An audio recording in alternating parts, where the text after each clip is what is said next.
Hello, education learners. I'm Joshan Jod, Assistant Professor in Commerce and Management. तो जैसे कि आप सबको पता है अभी हम यूनिट 4 कवर कर रहे हैं दैट इज़ कम्युनिकेशन. तो आज in lecture number 5 we will cover the most important topic that is 7 C's of communication. So let's begin with the first one.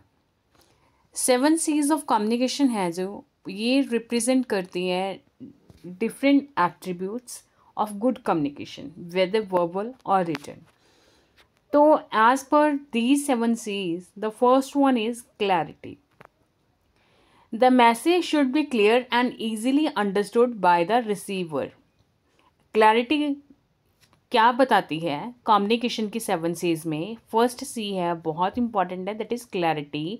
ये कहती है कि हमें मैसेज बिल्कुल क्लियर एंड ईजीली बताना है ताकि जो रिसीवर है इजीली उसको समझ पाए. ठीक है, तो सेंडर को क्लियर इजीली जो अंडरस्टैंड कर सके ऐसा मैसेज मतलब फ्लोट करना चाहिए ताकि रिसीवर इजीली ग्रास्प कर पाए. की पॉइंट्स क्या है? एक तो सिंपल लैंग्वेज यूज़ करनी है, स्ट्रेट फॉरवर्ड लैंग्वेज होनी चाहिए, ज़्यादा जार्गन वगैरह यूज़ नहीं करने unless the audience is familiar with it. Clear? तो focus on a single idea और पर्पस पर मैसेज. एग्जाम्पल लेते हैं. Instead of saying we need to optimise the physical deployment matrix, say we need to reduce unnecessary spending. मतलब clear and concise होना चाहिए ताकि दूसरे बंदे को ईजिली समझ आ जाए. अल्टीमेट हमारा पर्पस क्या है? हमारी बात जो सामने वाला है रिसीवर है उसको समझ आनी चाहिए. तो कोई फालतू की ज़रूरत नहीं है. तो हमें ऐसे वर्ड नहीं यूज़ करने चाहिए कि जो दूसरे बंदे को समझ ही ना आए. जैसे जार्गन होते हैं वो भी हमें अवॉइड करने चाहिए अगर हमें पता है कि हमारी ऑडियंस इस टाइप की है, वो ये चीज़ समझ नहीं पाएगी. क्लियर? इसी के साथ आगे बढ़ते हैं. The second C that is completeness. The message should contain all necessary information the receiver needs to respond or act. मैंने नॉर्मली आपकी तरफ इशारा करके या रिसीवर की तरफ इशारा करके बोला सड़क पे जा रहा है. क्या जा रहा है मैंने नहीं बताया, कंप्लीट तो नहीं किया ना सेंटेंस. एक मैं कह रही हूँ राम सड़क पे जा रहा है, कार सड़क पे जा रही है, तो वो क्या हो गया? कंप्लीट हो गया एक मैसेज. इसके कुछ की पॉइंट्स हैं. एक तो इंक्लूड होनी चाहिए relevant facts, figures and background. Answer हो सके सारे questions the receiver might have.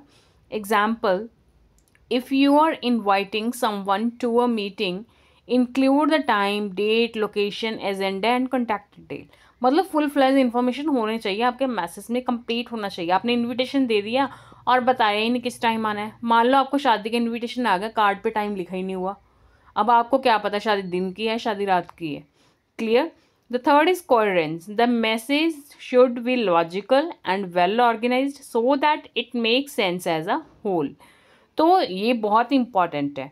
इसके की पॉइंट है idea should flow in a sequence. एक प्रॉपर सीक्वेंस होनी चाहिए. यूज करना है ट्रांजिशंस को to connect sentences and paragraphs.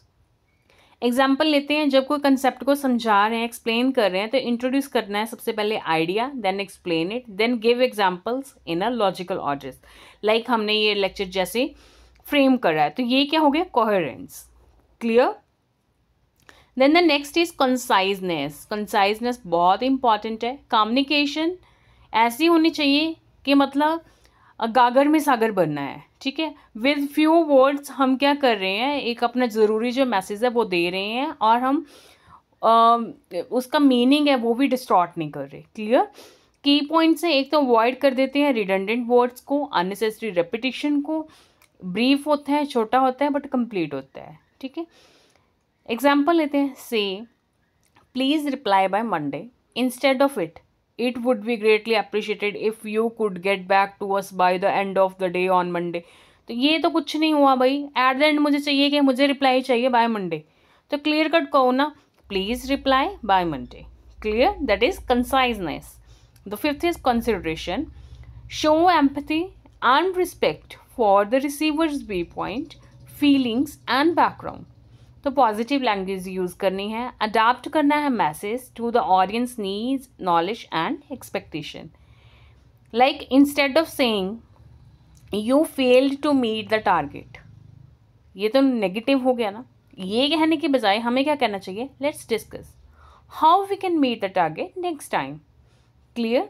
तो वो क्या हो गया, अफर्मेटिव हो गया। ठीक है, next is 6 that is correctness. Message जो होना चाहिए should be grammatically and factually accurate होना चाहिए, प्रॉपर ग्रामर, स्पेलिंग, पंक्चुएशन सही होनी चाहिए उसकी। इंश्योर करना है सारे फैक्ट्स को, सारा डेटा के वेरीफाइड हो। एग्जाम्पल, इनकरेक्ट फिगर्स और dates can lead to misunderstanding और लॉस ऑफ क्रेडिबिलिटी। ये एक बहुत अच्छी चीज़ बताई गई है इस एग्जाम्पल में। The 7th one is continuity. Communication should be consistent and ongoing, especially in professional relationships. तो मेंटेन करके रखना चाहिए एक steady flow of information over the time. Follow up कर लेना चाहिए as needed to keep communication alive. Like आपने कोई प्रोजेक्ट पे काम कर रहे हो, after project update email, follow up with progress reports और मीटिंग रिमाइंडर्स रेगुलरली। क्लियर? अब इसी के साथ हम 7 C's की समरी करेंगे। सी था क्लैरिटी। तो क्लैरिटी मतलब क्लियर लैंग्वेज होनी चाहिए, कोई कंफ्यूजन नहीं होनी चाहिए, मेन गोल इसका ये है।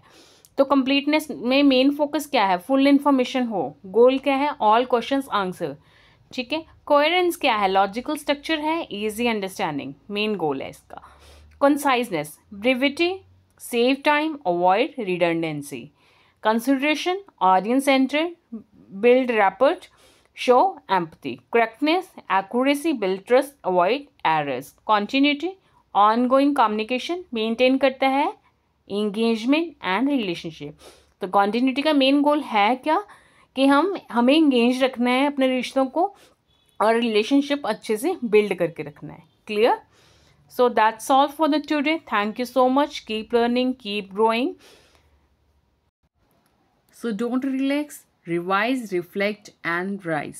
And don't forget to like, comment, share and subscribe your own Aajbir channel.